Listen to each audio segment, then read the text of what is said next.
ससुराल चला घूमने। किसी शहर में कविता नाम की महिला अपने परिवार के साथ रहती थी।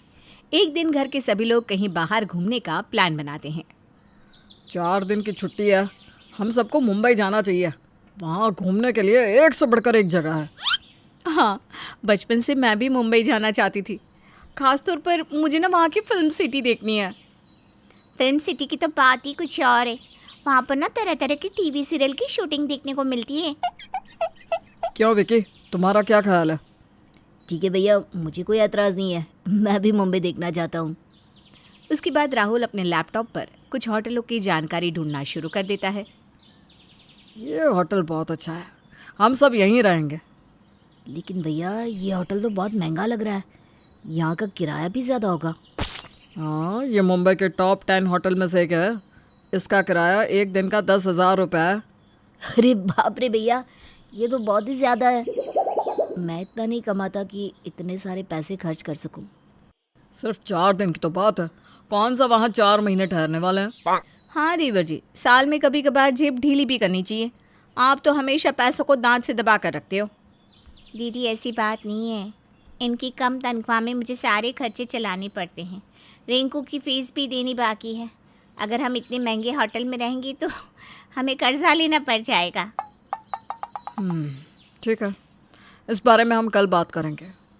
इसके बाद सभी अपने कमरे में चले जाते हैं। फिर अगले दिन, हाँ भाई विकी, तो क्या फ़ैसला किया तूने? उस होटल को बुक कर लूँ कि नहीं? भैया कोई सस्ता सा होटल बुक करो ना। उसके बाद राहुल विक्की को अपने लैपटॉप में कुछ होटलों की तस्वीर दिखाने लगता है। हाँ भैया, ये ठीक है, ये मेरे बजट में आता है, आप इसे बुक कर लीजिए। उसके बाद विक्की अपने कमरे में चला जाता है।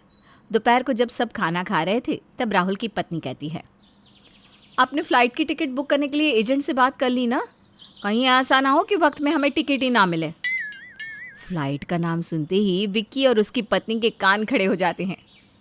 दीदी हम फ्लाइट से जाने वाले हैं। हाँ, फ्लाइट से ही तो जाएंगे। तू क्या सोच रही थी हम बस या ट्रेन से जाएंगे? अरे पागल हो गई क्या? ट्रेन से जाएंगे तो पूरे 2 दिन लग जाएंगे। लेकिन दीदी फ़्लाइट की टिकट तो बहुत महंगी होगी। हाँ, एक टिकट का किराया 12,000 रुपये है। नहीं नहीं दीदी, हम इतने पैसे नहीं दे सकते। आप एक काम करिए, ट्रेन की टिकट बुक करवाइए। नहीं मम्मी, मुझे फ्लाइट में जाना है, आप फ्लाइट की टिकटें बुक करवाओ। जब बड़े बात कर रहे हो तो बीच में मत बोला कर।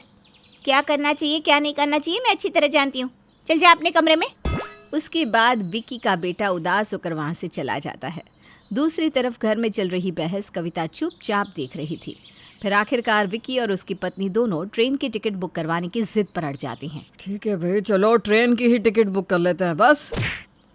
राहुल की ये बात सुनकर उसकी पत्नी मुंह बनाकर वहाँ से चली जाती है। फिर उसी शाम, ये सब क्या है जी?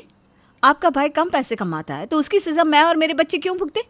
हमारे पास तो पैसे की कमी नहीं है, फिर हम ट्रेन में धक्के खाते हुए क्यों जाएंगे? और रही बात होटल में ठहरने की, तो हम किसी अच्छे होटल में ही ठहरेंगे। अरे भाग्यमान, मैं भी तो यही चाहता हूँ, लेकिन क्या करूँ? मेरा भाई और उसकी पत्नी दोनों ज़िद पर अड़े हुए हैं।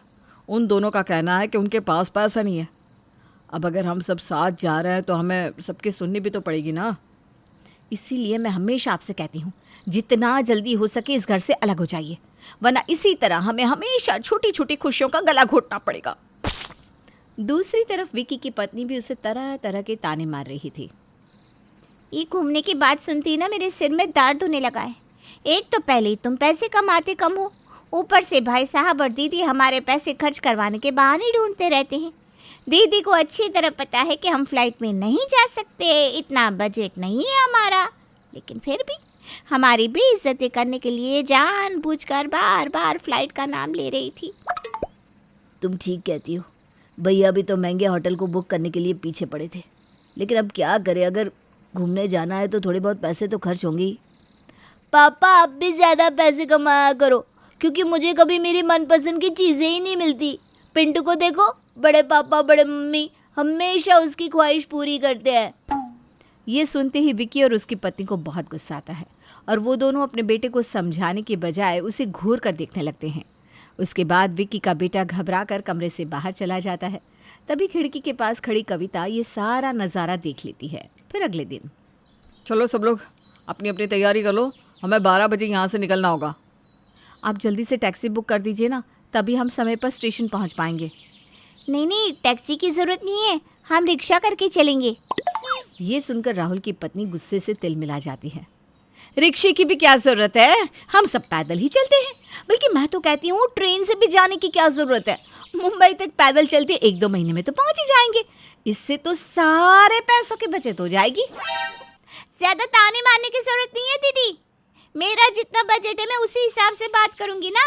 अरे रहने देना, ये तेरा बजट बजट सुनकर मेरे कानों में दर्द हो रहा है। अरे इंसान घूमने जाता है तो दिल खोल कर खर्चा करता है, लेकिन पैसे खर्च करने के नाम से तेरी आंख में आंसू आ जाते हैं। हाँ विकी, मैं भी तंग आ चुका हूँ तुम्हारी कंजूसी देखकर, मुझे बहुत बुरा लग रहा है। भैया ज़रा मेरी जगह अपने आप को रख कर तो देखो, तब पता चलेगा कि कम कमाई में घर चलाना कितना मुश्किल होता है। अब ज़्यादा पैसे कमाते हो ना, इसीलिए ज़्यादा बड़ी बड़ी बातें करते हो। इस तरह देखते ही देखते उन चारों में तेज़ बहस शुरू हो जाती है। दूसरी तरफ बच्चे बेचारे सहम कर एक कोने में खड़े हो जाते हैं। ये देखकर कविता को बहुत गुस्सा आता है। बस बहुत हो गया, तुम चारों अपनी बकवास बंद करो, कोई कहीं नहीं जा रहा, कैंसिल करो ये घूमने का प्रोग्राम। तुम सबको इतनी भी तमीज़ नहीं कि बच्चों के सामने किस तरह की बातें की जाती है। ज़रा इन बच्चों के चेहरों को देखो, कैसे सहमे हुए हैं। अरे बच्चों को अच्छी सीख देने के बजाय तुम सब उनके सामने अमीरी गरीबी का रोना रो रहे हो। चलो जाओ यहाँ से। कविता का गुस्सा देखकर चारों शांत हो जाते हैं और चुपचाप अपने कमरे में चले जाते हैं। इस तरह आपसी तालमेल ना होने के कारण वो सभी कहीं नहीं जा पाते और उनकी 4 दिन की छुट्टी बर्बाद हो जाती है।